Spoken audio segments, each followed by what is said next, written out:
interview 到小路，ဒီလိုစကားကြီးကြားရလို့ရှိရင်တင်ဆိုရင်ရောဘယ်လိုလုပ်မလဲ我们公司近期比较忙，暂时没有双休，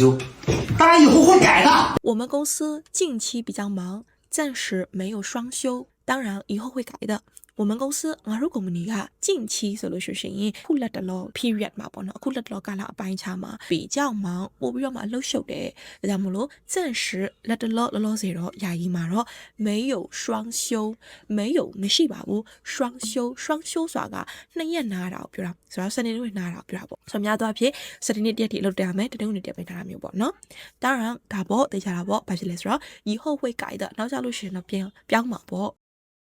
我们其实是紧缺人，希望你尽快入职。我们其实是挺缺人的，需要你尽快入职。我们ငါတို့က其实是တကယ်တော့挺缺人的，တော်တော်လေးကိုလူရော့နေတာတော်တော်လေးကိုလူလိုနေတာ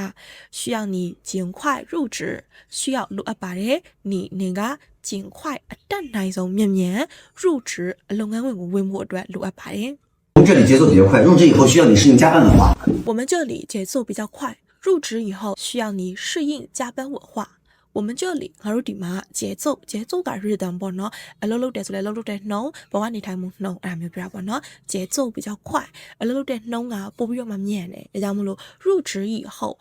ဒီအလုပ်ကိုဝင်ပြီးနောက်မှာ需要你လိုအပ်ပါတယ်ဘာလို့ဘလို့လဲ适应加班文化适应အသားကြောင်လုပ်ဖို့ပေါ့ဘာလဲဆိုတော့加班文化